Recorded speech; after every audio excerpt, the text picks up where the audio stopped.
All right. What up? This is the Mr. Jones Tattoo Show. And today's episode is Box and Talk. I'm here with Superman, and we just did a 3-mile run. I don't know how many rounds in the bag and a little bit of mitt work. And now that we have this endorphin high, we're all sweaty and warmed up. I just want to chit chat about how I met him and how I don't know him super well, but he's inspired me just by his aura and his energy, and I'm grateful to work out with him today. So I originally met him at a barbershop. Yeah. Like 7 years ago, 6-7 years ago. So everybody knows who I am. This is my channel. Why don't you tell me about yourself? Where you're from, what your name is? My name is Jesse Katana, right? Most people know me as the Black Superman. Yeah. Some people know me as the Last Zulu Warrior. I'm from Uganda. Uganda. Straight from the east. So, small country, but it's there. If you look on the map, you'll see it. You can probably see my house.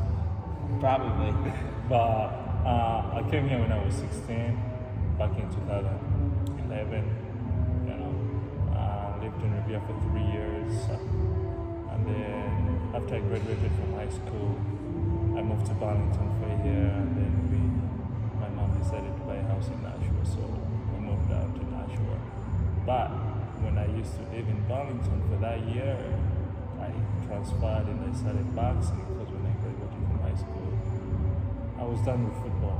So I was looking for something to do. Meanwhile, I was doing ITT Tech.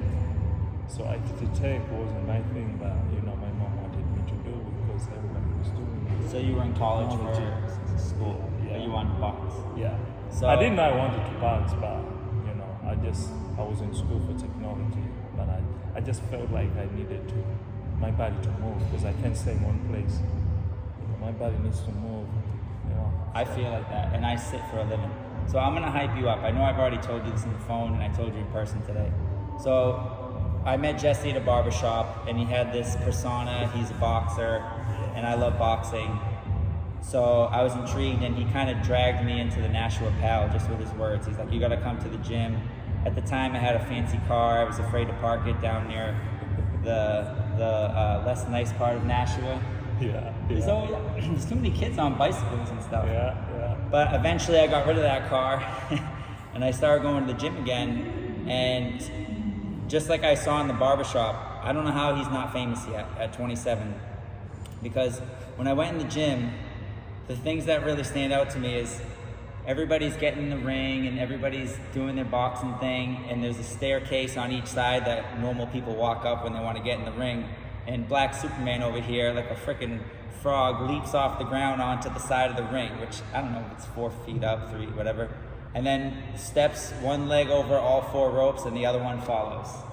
Yeah, like you just have that, it's like, it felt like it was your gym. Right, and I've been to multiple boxing gyms, kickboxing gyms. I've been to pro boxing fights, pro kickboxing fights. And you just have, you had this aura in the gym. And at the time when I started boxing, I started back in the gym, I thought about trying to fight in the Golden Gloves. And you gave me the confidence like I could do it. Right. I didn't follow through with it.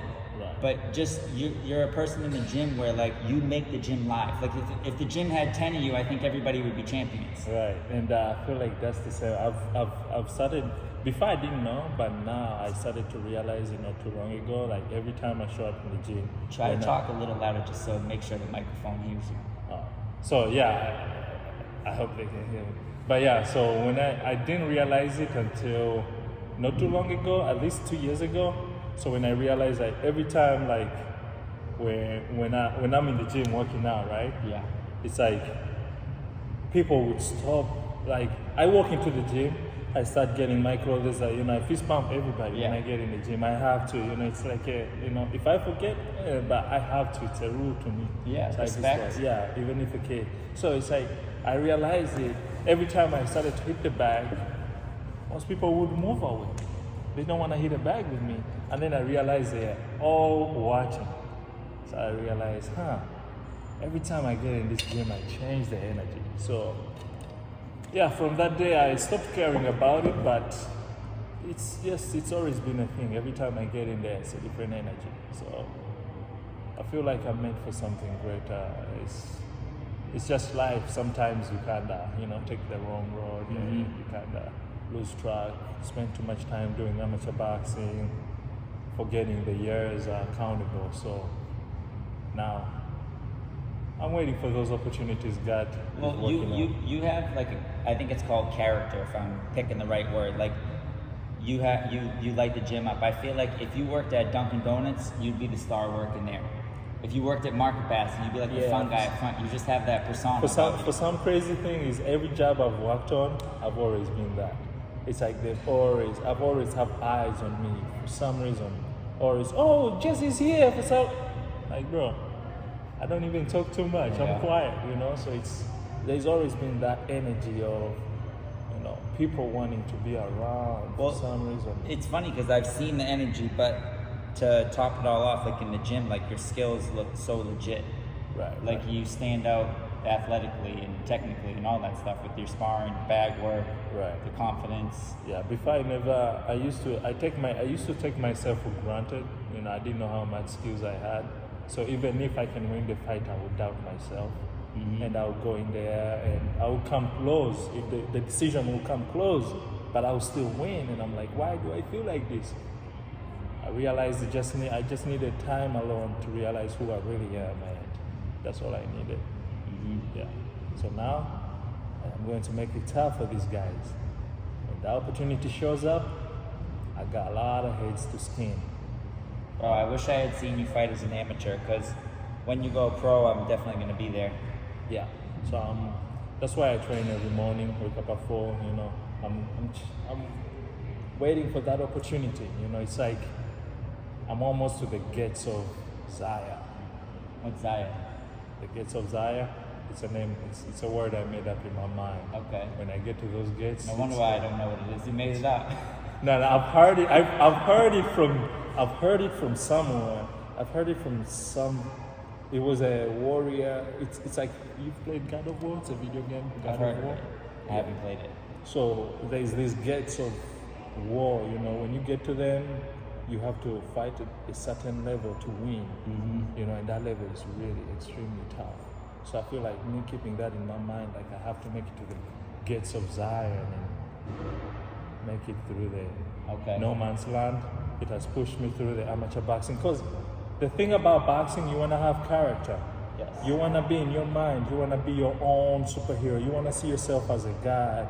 Nobody can touch you because when you get in that ring, it's on you. You by yourself. It's so lonely that you can hear the people yelling, screaming your name, but that guy hits you with a cross in your eye, and you have visions when you get hit, and you're like, no, I can't lose this. And every time he hits you once, hit him 4 times. That's the mindset you gotta have. You hit me twice, I'm gonna hit you 6 times. The question is, who can keep going? That's where it is. So that character you talked about, is that from like your homeland, or did you start working on that when you were here? You work on it once you start boxing. So I worked on it right, like when I started boxing. So you didn't even have it in football, you weren't thinking about it then? It's just boxing gets you into that state of mind where you have to deal with different stages.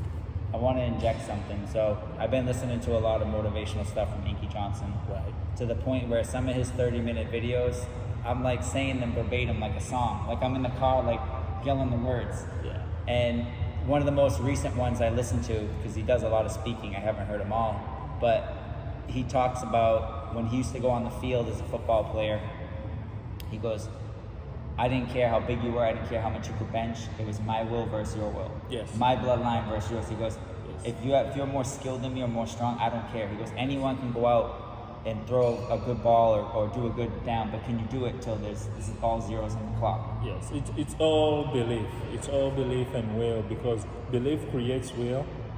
When you have a strong belief, your will is stronger. I feel like those two are connected together because I had 13 fights in my first open fight, out of nervous. I'm fighting John Jones. This guy has 78 fights. I'm 13 fights in. He been pro, he gone to nationals. All I had was my will. I committed and I said, If he hits me twice, I'm gonna hit him 3 times. If he hit me 3 times, I'm gonna hit him 6. I'm gonna try to double up every time. So I kept it in my mind. I kept on believing that I'm gonna do that. And the more belief I had, the more will I had. I was like, I will. I got to a point where I wanted to cry before the fight because I was so willing to do that I kept on hypnotizing myself, I will, I'm going to, I will. Like, I believe, I will. The more I say that, the more I believe it. So when I got the fight, he couldn't keep up. He couldn't. I ripped him apart every time. He hit me once. I got to a point where I was tripling up the jabs and angle. And it's just, yeah. That's awesome. Now, do you have videos of this? If you talk to my coach, he probably does. Yeah. I don't keep videos. No. Yeah, because all the fighters I've fought, they've come up to me after the fight. They're like, yo, I looked you up. Bro, I couldn't find you. You should. Like, if you really want to go pro, I mean, I don't know. I don't know anything about boxing. I know a little bit, but I've never made a pro boxer or whatever. Yeah. But I feel like if you're going to go pro, like, all these guys, like, build themselves up. Everyone knows who they are, right? Yeah. Like, they have their name, they have their social media, like, they probably have someone working all that shit for them. But I have a question. So with boxing, right? Like, you want to go pro, you're going to go pro, you're going to do your thing.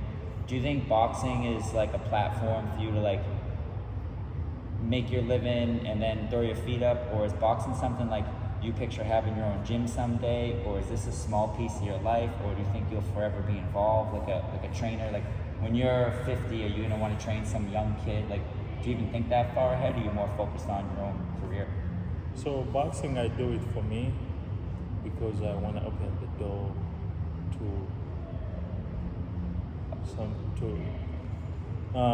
let's say I want to open the door.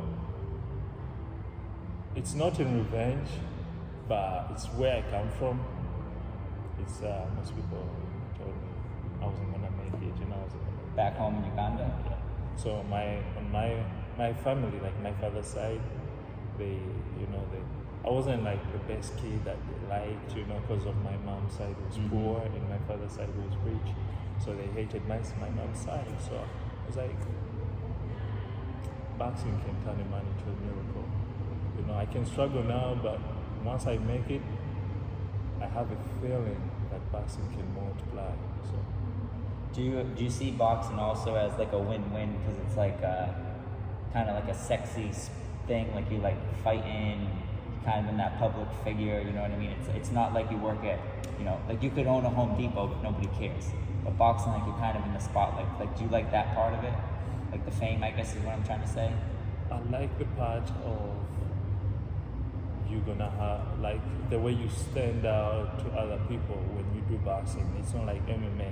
MMA, yes, people will see and he's a UFC fighter, but when you're a boxer, it carries a different picture. Okay. When you're a boxer, boxing is an old mafia game. It's classic.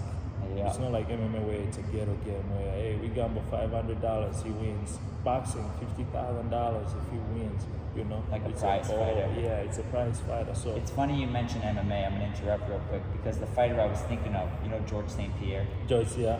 He says that he hates fighting. He goes, the 2 worst days of my life per every year is fighting, but he loves the lifestyle. Yeah, he goes, the lifestyle gives like the training, the exercising, but also the doors it gets him into. Yes. And I watch his YouTube videos and I see him at like parties and he goes to clubs. So that's what I meant. He's got like that, like, public persona of like the cool guy. Yeah. For me, I like that part, but for me, what I'm chasing is not chasing, but what I want and believe I will get is comforts of expanding myself, the comfort of growing. I want to be comfortable not to sit, but to be able to invest.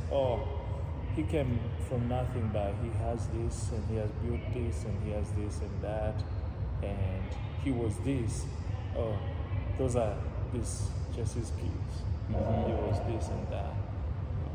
So yeah, I'm willing. So like continuing the bloodline. Yeah, so I'm opening the bloodline, because when I become the champion of New England and become the champion of USA, world contender.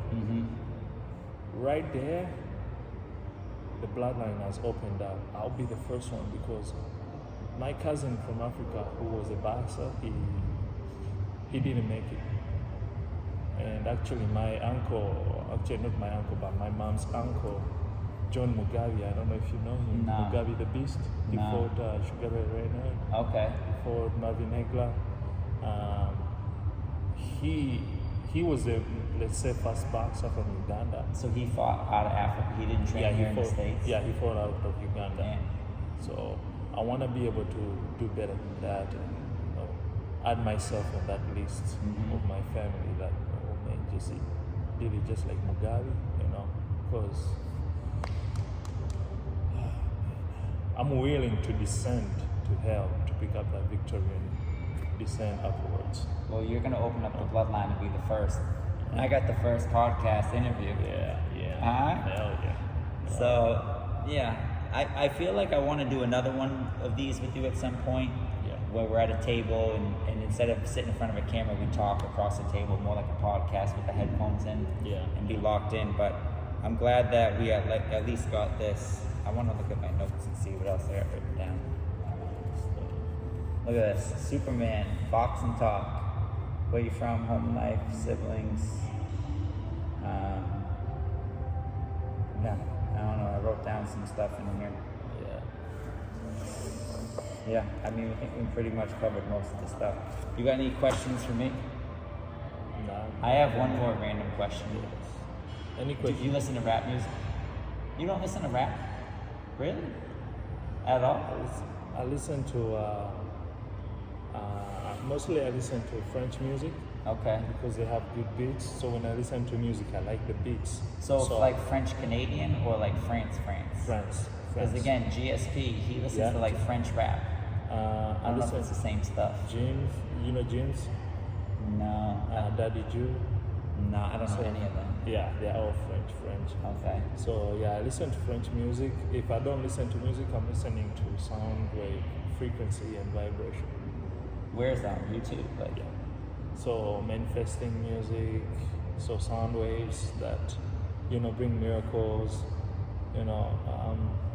Sound waves that block out a negative energy. Sound waves. So before I sleep or do anything, or driving, I play sound frequencies. okay. So You're going to have to show me after. yeah, because there's this thing called the root chakra. Okay. So once you unlock that, because our wealth is connected to the DNA, so the more you listen to sound wave, you unlock. Once you unlock the last root chakra, then your wealth, God provides you abundantly, because that's your last spirit. It expands. So yeah. Have you ever gone to a hot yoga or any yoga class? No.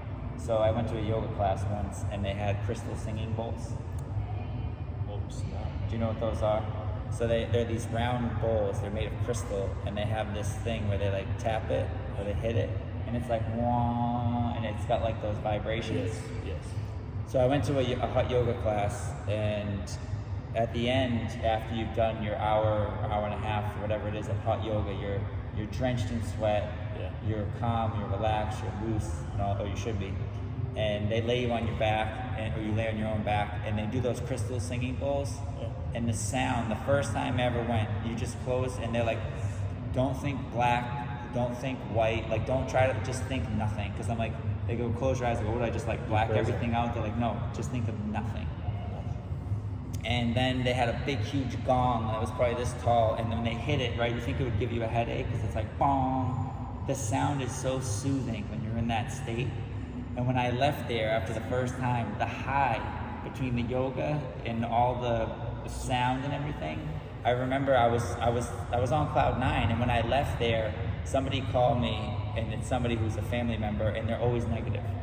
And they called on the phone, and they're like, and I was like, none of your negative stuff can even seep into my world right now. Like, my energy is so good, and I go do hot yoga. And they're like, someone hit my car, and then someone spit on the ground, and I'm like, I don't give a fuck. Like, go do hot yoga, and you won't care either. Like, I don't know what it was, man. I don't know if it was the mixture or whatever, but the high that it put me on. And the best analogy I can give, do you ever use a laptop computer? Yeah. So you know how when you save things to your file and you save folders, after like a year your computer's a mess? Right. And then if you ever have to clean out your hard drive and you get the brand new computer, or even an iPhone, if you got a brand new iPhone, there's no pictures, there's no phone calls, it's all fresh. Right. That's how my brain felt. When I left yoga, it felt like somebody wiped my brain clean, and it was a fresh start. So like 2 or 3 weeks later, or a month later, whatever it was, I was like, I need that again. So I went there to chase it, and I didn't get it as strong, and I was disappointed. Yeah, because it's your mind, you craved it too much. Oh, I wanted it so bad. You thought about it too much, you Yep. kept on thinking about it. I didn't just let it happen. Yeah, how is it gonna be? So you basically traveled to the future and lived it and came back in the present. So when you went back, it wasn't as you expected because you already played the tapes. Mm-hmm. So what I say is we always have to stay in the present. Live in the moment. Enjoy the present. It's hard, but it's a practice. I used to think a lot too, but now I think with purpose. And when I don't need to think, I say present. I think of a blank room, and all of a sudden, I go out now without thinking. I'm like, oh shit, I gotta think. So I have to think now. Think, and then you got to learn to turn it on and off, or else it will start controlling you. And it's hard to take over, but it's a practice. Yeah. It's a practice. I got some more questions that are coming to my head. So, do you have like a top few fighters? I already know one that you told me a long time ago, and it was the last fighter I expected. Yeah, Evander Holyfield. Yeah, that was the last guy in the world. The most that I've ever learned about Holyfield was that documentary called Chasing Tyson. Yeah. It's literally all about Holyfield, and the title is Chasing Tyson. Like, he lived in his shadow because of the time he was born. Yeah. It's like, it's crazy how time moves fast, But I looked up at Holyfield all my life when I started boxing. So how did he hit your radar? Just on YouTube or? Just after watching that documentary. That Chasing Tyson Yeah. one? Really? That's what did it? It actually kicked, because the first time I watched it was before Coach, he died. Who's coach? The owner of National Park. Frank. Before Frank, he used to tell me, you look like Mike Brill. And I'm like, not Evander Holyfield? And he's like, maybe, but more like Mike Brill. So I was like, I kind of like Holyfield. Yeah. So that came out in like 2015, I think. Yeah. 2014. That's when I saw it. So besides Holyfield, is there another fighter that you? I mostly just watch highlights of small fighters. Small as in like not a big name, or small people? Like small people, like 130, 140, because they have good hand speed. Yeah. I don't have now a favorite fighter. I'm my own favorite fighter now, because I used to have one, but now I realize everything is within me, and I need to. I'm the first one, and gonna be the best one. So that's the best way. Now in tattooing, right? Because obviously that's what I do. I've been this person. Like, if you have one favorite tattoo artist, your work looks a lot like theirs, but the watered down version. Yeah. So you're never going to be the best of them. You're just going to be really good or okay or whatever your level is at that. And now that I've sort of steered away from that as best I can, I feel like when I see other people, like I recently had someone show me another artist work, and they're like, hey, what do you think of this person?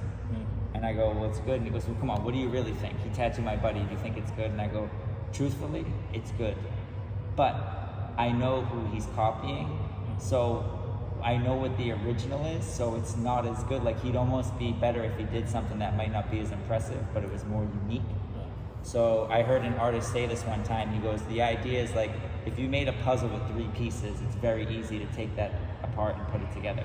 But if you have a puzzle with 50 pieces, so by having, and this is different than fighting, I guess, but in the art world, if you look at paintings, drawings, nature, like look at everything and then take it in and create your own thing, instead of having that one favorite person. Because then you just look like that one person. Right, because you have to, the world is all about change. Without change, and people are scared of change because change is the only thing we have So you have to be growing. When you change, you have to change, upgrading higher, you know. And I feel like that's the same road I realized too at this age that change is really good. You know, 2 years ago I realized that we need change. So if you have a style, you gotta keep changing it because you cannot keep it the same way. Do you mean change or evolve? Like grow the one you have or change it completely? Change it. Really? Not let's see, what's the best Like way? evolve? Like Grow. Maybe I said it the wrong way. Like upgrading wise. Yeah. You know, change like upgrade. For example, right? And this is connected, but I'm gonna give you this. Don't get scared, right? If I'm a hunter, right? Yeah. And you're a gazelle. Yeah. And you live in the family, right? Yeah. And I come through that one door always and kill one of you and go and come back every week. Go through that one door. You sooner or later gonna realize it, right? Yes. So what you wanna do is once you go through that door, you wanna create another one, either that side or the other way. So you don't. What I'm trying to say, don't use the same door because there's this thing my mom told me. Using one road can get you killed. Using That's the deep. same road can get you killed. So you have to change your routes every time. You use this road, next time use the other. Next time use so your style you gotta keep it the same but tweak it to a point where you have a brand new evolved style that you forgot about your old style. You have a really brand new style that you completely changed that one style that you have it over there is all covered with dust. You have another style here, it's covered with dust, and now you have a brand new style, and you are about to create another brand new style there. And the other style over there, empty, ready to be created, if you know what I mean. So you have to be like, how can I grow? Okay, so instead of making something way too sharp, I'm gonna go on this side and, if you know what I'm saying. So yeah, so changing as you grow, you change it as you grow. So your enemy cannot figure it out. Even in boxing, when you fight, the way you throw the jab, you wanna, and then change it, different angles, attack, left, middle. It's like I don't know how to explain it. It's the universe, if I can say. It's all connected. So when you work with the universe, when it's a brand new year, you change something about yourself, about You know what the worst is? This is the opposite of what I said earlier. I was thinking about yoga too much, so I kind of ruined the experience. I've done things where in the past I was like, man, that was the best time of my life, and I've tried to go backwards to get something I used to have. So it's the opposite of even staying the same. Like I've gone like, been like, oh, this is the best time of my life, I'm gonna do these same things, and then I do them and I'm like, this is not how I remember it, because I've outgrown it. So it kind of, I feel like that relates to what you're trying to say. Right. So what I'm like, so you're trying to like kind of do what you used to do in the past? Yeah, like at one point I felt like I like in my personal life, like I bought a multi-family house. Right. I bought a brand new car, and then I was like, I don't want this, I want the old shit. And then I went back and I was like, this isn't what I remember. Yeah. I've already passed this, and it's evolved. Yeah, I've been there. Yeah, that's what I'm trying to say. That once you get rid, it's not bad to go back, check the old style. But it's always good to keep going forward because you're not growing backwards, you're growing old. So you wanna keep the new style growing so that when the next year comes, finds it and keeps it moving. Now, do you come from like a warrior bloodline? I feel like with the few comments you've made, Everything I know right now. like you told me we're going for an African run. Right. You asked me if I've ever hunted, and then you told me that your mom said, what did you say? One road can get you Yeah, like this is like some hardcore. Is this why you want to fight? It's just in you. You think that you're just like born to fight? I'm a stoic guy. I like stoicism. Too much. So I feel like I'm not from a warrior's family, but everything I taught myself, I feel like came from my mind. And being a story guy, because Marcus Aurelius, all those guys, they were fighters and warriors and gladiators, you know. So I was like, I love the fighting spirit because it's the best spirit you can have. A fighter, mostly boxers are way too disciplined.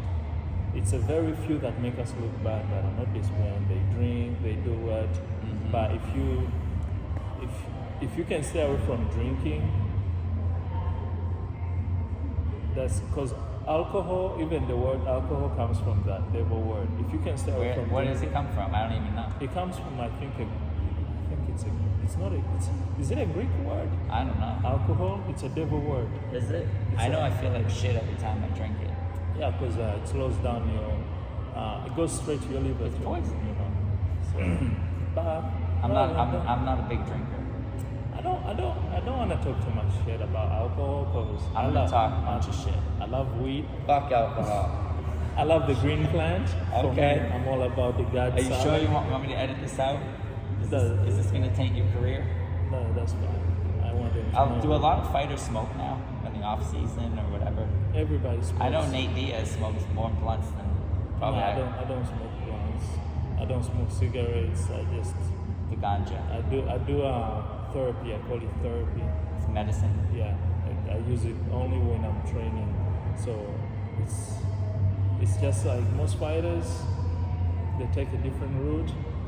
You know, I decided to take a different route. Yeah. But Speaking of alcohol and weed, what do you think of someone as extreme as like a Floyd Mayweather who's never, he's never drank in his life, he claims? he's living his life. You know, everybody have a different way they live. It all comes down to how you want to live and who you want to be. I am drawn to that extreme stuff. Like even just the thought of it. Like when someone's like, I don't drink at all. Like I almost envy it. Yeah. Some people's depends. Yeah. But Well, listen, my feet are numb. My legs and my ass are numb from sitting here for however long it's been. But let's wrap it up. We're gonna do another one with better audio at a table when we're set up. So thank you so much. Seriously, bro. I appreciate it. anytime.